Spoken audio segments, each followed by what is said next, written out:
नमस्कार दर्शक बंधु भक्तिधारा चैनल को आपण मानक स्वागत। आज मु आरंभ करने को जाऊँगी रामायण द्वितीय भाग। आद्यकांडर प्रथम भाग मो यूट्यूब चैनल रे मु अपलोड कर देछि। जे देखि नाहंती मो यूट्यूब चैनल को जाई देखि पारिबे। तेबे चलंतु वीडियो आरंभ करिबा। राम नाम महात्म्य परीक्षा को दस्यु रत्नाकर को विधाता नारद नीति शिक्षा देवा। एथु अन्ते पितामह नारद सहिते कैलासपुर बाहारी जाऊ जाऊ पथे। मने विचारिले जाहा कहिले शंकर शुणिला बेलरू मन हुई अधीर। स्वयं विष्णु राम रूपे हेबे अवतार दुष्टंगु विनाशी उश्वासिबे महिभार। आबर कहिले बोली राम नाम शुण जप कले महापाप होई बंदहन। ताहा आज कार्ये लगाइण परसिबा जे संसारे बड़ पापी तार पासे जीवा। सेहीपरि पापी बाकिए अछि केउठार विचार करी बुझिबा ताहार खबर। एते पांच वेद बर जोगरे बसिले दस्यु रत्नाकर महापातक देखिले। तासम पापिया ओके ब्रह्मांड रे काहीं जेते पाप करी अछि कलनाता नाही। पिपीलिका सम सेही मनुष्य मारी बलात्कार धन रत्न निये लुटी करी। गर्भिणी स्त्री ठारे थिले अलंकार पेट चिरी हत्या करी बलात्कार। बड़ कोठर ठारे दया माया नाही जे करे आपत्ति आगे ता प्राण नाशई। सेही एका दृश्य हेला धातांक चक्षुर तापासे जीवाकू सज हेले वेद बर। नारदंकु बोइले कधर छद्म बेश महापापी पासे जीवा जे जंगल देश। शुणी नारद बोइले जोड़िबे निकर कुह किए बड़ पापी ब्रह्मांड मध्यर। विधाता बोइले तपी च्यवनंक सूत ब्रह्मांड मध्यरे श्रेष्ठ पापी मध्ये भुक्त। आश्चर्य होइले शुणी महर्षि नारद महातपी च्यवनंक पुत्र एड़े मंद। दाता बोइले कुसंगी संगे संग जार निश्चय से हु करे हीन वृत्ति अत्याचार। मद्यप संगरे साधु जेबे बसे नित्य सुरा सेवन क्रमे से हुई अभ्यस्त। किंतु चोर जेबे जाए पंडितंक पास क्रमे क्रमे हीन वृत्ति हुई ता ध्वंस। सेपरि अटई रत्नाकर कहानी कहुअछि मन देई शुण मोर बाणी। महातपी च्यवनंक पुत्र रत्नाकर यौवन समये गला बाट पटागर। अभ्यास करिण सेहु नीति प्रति जाई बाट पड़ा खंड संगे बंधुता बांधई। हेले मध्य ऋषि सूत अटे से जुबक दस्यु कन्या संगे देखा हुई प्रत्येक। सुंदरी युवती संगे कामे बाई होई तप जप त्याग करी दस्यु गृहे रही। तके दिन जहु तांको गृहरे रहिला कामे माति धर्म कर्म पाशो ऋण देला। माता पिता समस्तଙ୍କୁ କରି ପ୍ରତ୍ୟାହାର। ଦସ୍ୟୁବୃତ୍ତି କରିବାକୁ ହେଲା ଆଗଭର। କ୍ରମେ କ୍ରମେ ଅତ୍ୟାଚାର ସେ ଅଧିକ କଲା। ବାଟପୋଡ଼ାମାନଙ୍କର ସୁଖ୍ୟ ବୋଳାଇଲା। ଲୋକ ମାରି ଯହୁଁ ବହୁ ଧନ ଅରଜିଲା। ତା ପରିବାରଙ୍କ ଠାରୁ ପ୍ରଶଂସା ପାଇଲା। ସେହି ଯୋଗେ ବଢ଼ିଅଛି ତାର ଅତ୍ୟାଚାର। ଚାଲ ଆମ୍ଭେମାନେ ଆଜି ଯିବା ସେ ବାଟର। ରାମ ନାମ ମନ୍ତ୍ର ଗୋଟି ତାର କର୍ଣ୍ଣେ କହି। ସମସ୍ତ ପାତକ ରାଶି ଦେବା ତାର ଦହି। ଏହା କହି ଦୁଇ ଜଣ ଜ୍ୟୋତି ରୂପ ଧରି। ଦଣ୍ଡକମଣ୍ଡଳୁ ବଙ୍କା ବାଢ଼ି ପୁଡ଼ା ଧରି। ଯେଉଁ ବଣେ ଦସ୍ୟୁବୃତ୍ତି କରେ ରତ୍ନାକର। ସେହି ବାଟ ଦେଇ ଦୁହେଁ ହୋଇଲେ ବାହାର। ଦଇବ ଯୋଗେ ସେଦିନ ସେ ପଥରେ କେହି। ନ ଯିବାରୁ ରତ୍ନାକର ମନେ ଖେଦ ବହି। ଉଚ୍ଚ ବୃକ୍ଷ ମୂଳେ ଚଢ଼ି ଚଉଦିଗେ ଚାହେଁ। ଦେଖିଲା ଦୂରରୁ ବ୍ରହ୍ମା ଓ ନାରଦ ଦୁହେଁ। ସେ ଦୁହିଁଙ୍କୁ ଦେଖି ମନେ ଆନନ୍ଦ ହୋଇଲା। ବୃକ୍ଷୁ ଓହ୍ଲାଇ ଉହାଡ଼େ ଲୁଚିଣ ଜଗିଲା। ଯହୁଁ ନିକଟ ହୋଇଲେ ଆସି ଜ୍ୟୋତି ଦୁଇ। ଲୌହ ଯଷ୍ଟି ଘେନି ଆଗେ ଓଗାଳିଲା ଯାଇ। କମରୁ ଛୁରା ବାହାର କରି ଧାତିକାର। ହତ୍ୟା କରିବାକୁ ତାଙ୍କୁ ହନ୍ତେ ଅଗ୍ରସର। ରହ ରହ ବୋଲି ଧାତା କହନ୍ତି ବୁଝାଇ। ଆଗ ଆମ କଥା ଶୁଣି ହତ୍ୟା କର ତୁହି। ଆମ୍ଭଙ୍କୁ ମାରି ନ ବାବୁ କି ଯଶ ଲଭିବୁ।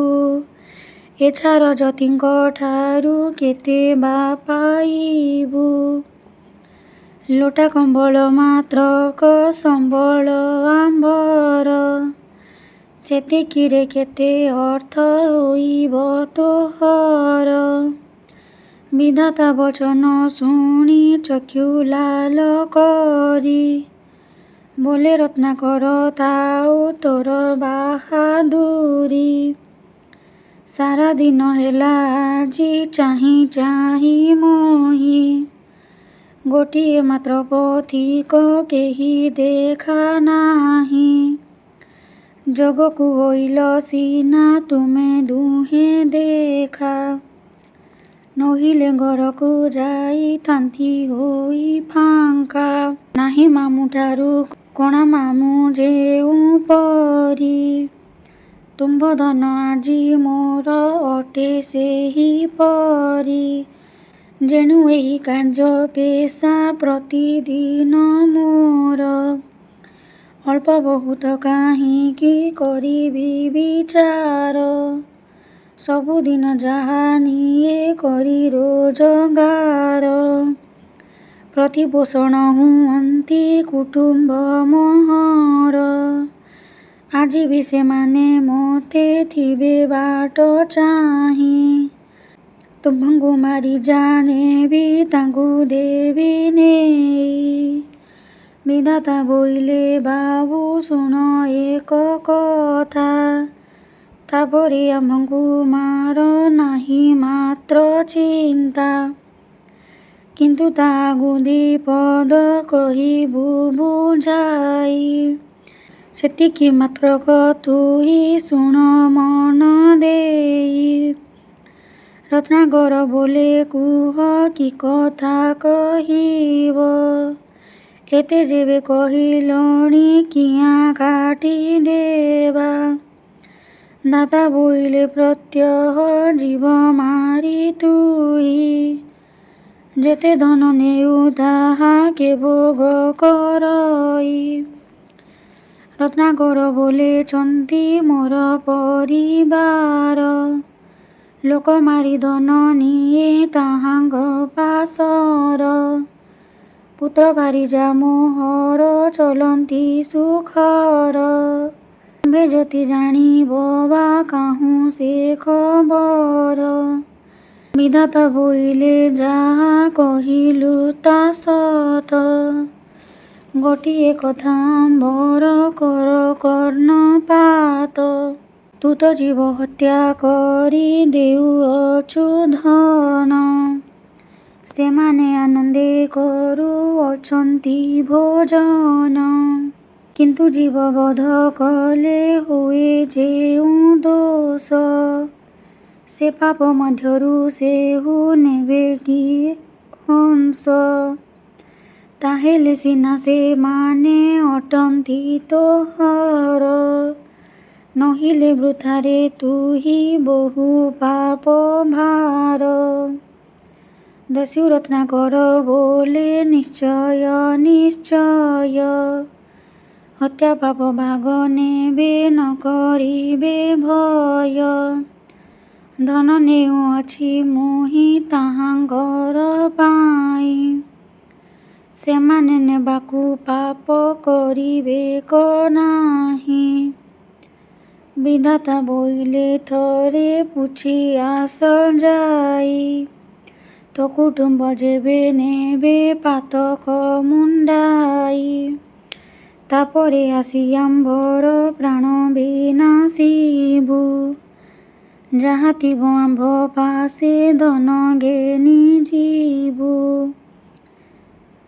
ଦସ୍ୟୁ ରତ୍ନାକର ବୋଲେ କୌଶଳ କରି, ପଳାଇ ଯିବାକୁ ଏହା କହୁଛ ବିଚାରି।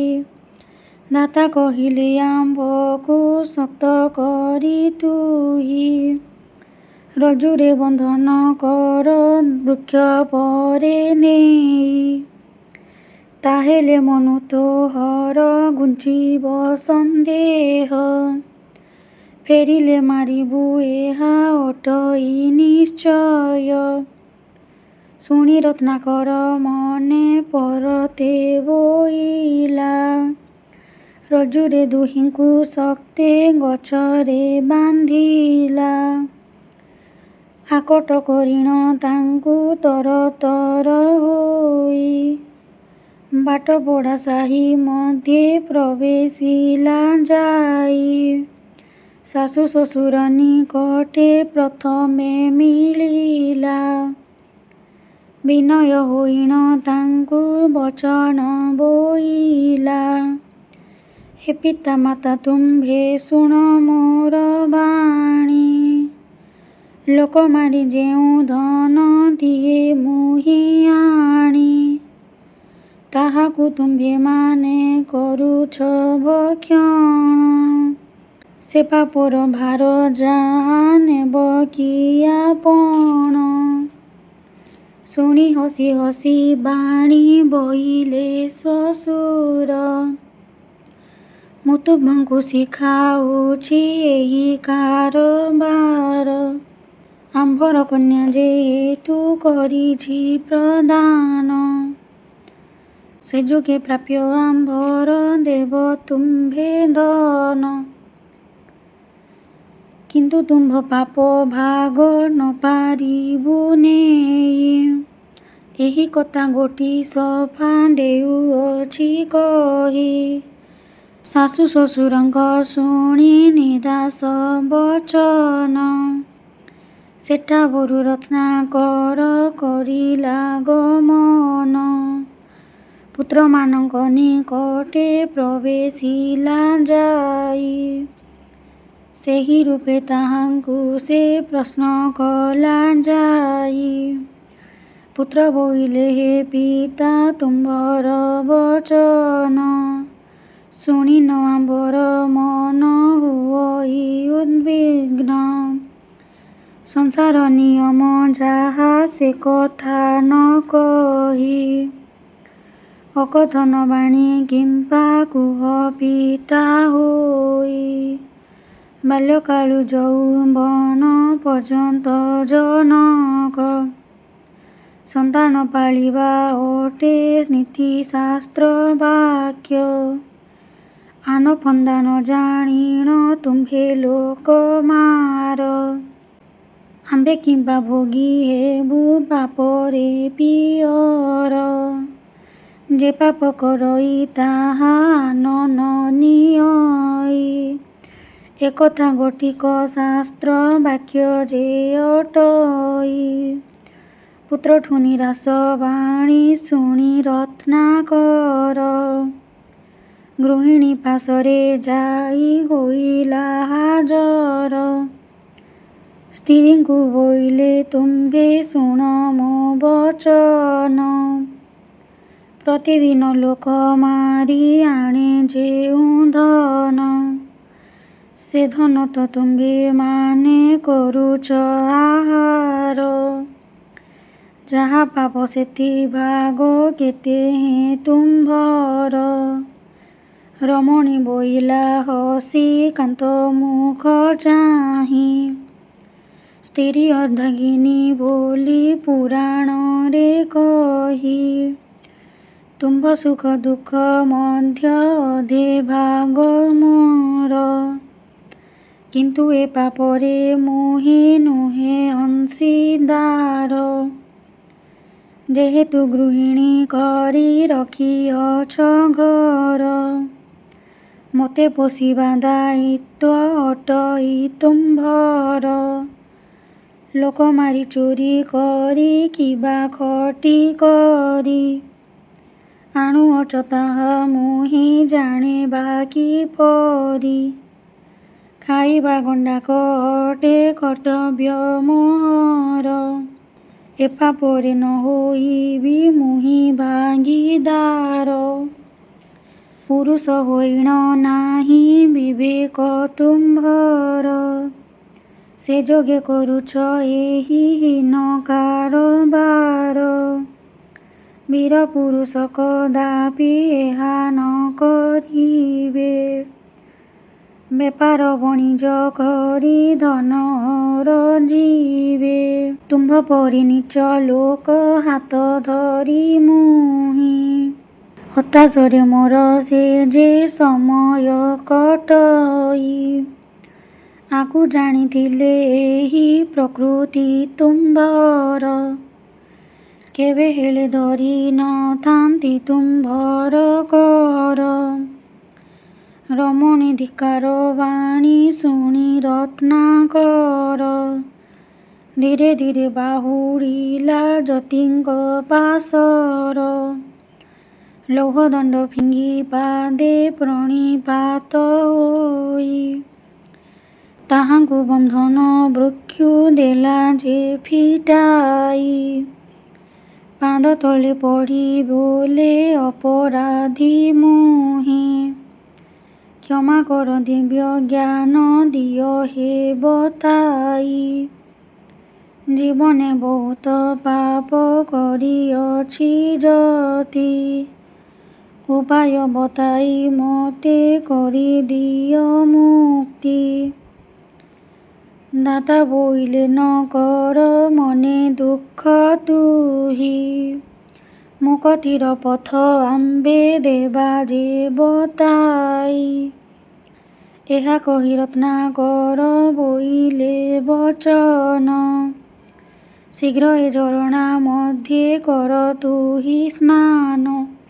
ଶୁଣି ରତ୍ନାକର ପାଖ ଝରଣାକୁ ଯାଇ। ସ୍ନାନ କରି ଓଦା ବସ୍ତ୍ରେ ପ୍ରବେଶିଲା ତହିଁ। ବିଧାତା ବୋଇଲେ ବାବୁ ବସ ସ୍ଥିର ହୋଇ। ତୋର କନ୍ୟା ନାମ ଗୋଟି ଦେବା ଆମ୍ଭେ କହି। ଏହା କହି ରତ୍ନାକର କନେ ବେଦବର। ରାମ ନାମ ଗୋଟି କହି ଦେଲେ ତିନି ଥର। ସେ ତ ଅଟେ ମହାପାପୀ ବ୍ରହ୍ମାଣ୍ଡ ବାହାର। ପବିତ୍ର ନାମ ନ ଆସେ ତୁଣ୍ଡରେ ତାହାର। ଯହୁଁ ଦାତା କୌଶଳେ ତାକୁ ବତାଇଲେ, ମରା ମରା କହ ବୋଲି ତାହାକୁ କହିଲେ। ମରା ମରା ମରା ମରା କୋଉ ରତ୍ନାକର, ବାହାର ହୋଇଲା ରାମ ନାମର ହୁଙ୍କାର। ତାପରେ ବିଧାତା ତାକୁ ବୋଇଲେ ବଚନ, ଏହିଠାରେ ଥାଇ କରୁଥାଅ ନାମ ଗାନ। ଆମ୍ଭେ ଆସିବା ପର୍ଯ୍ୟନ୍ତ କେଣେ ଯିବୁ ନାହିଁ, ଆସିଲେ କନ୍ୟପତ ଦେବୁ ଯେ ବତାଇ। ରାମ ନାମ ଜପ କରୁଥିବୁ ବସି ନିରନ୍ତର, କହିଣ ବ୍ରହ୍ମା ନାରଦ ହୋଇଲେ ଅନ୍ତର। ଶ୍ରୀରାମଚରିତ ଏହି ସୁଧାମୟ ବାଣୀ, ଶୁଣିଣ ସଂସାରୁ ତର ଆହେ ମୂଢ଼ ପ୍ରାଣୀ। ଭବ ପାରାବାରକୁ ଏ ଅଟେ କର୍ଣ୍ଣଧାର, କ୍ଷେତ୍ର ମୋହନକୁ ମୁକ୍ତି କର ସୀତାବର।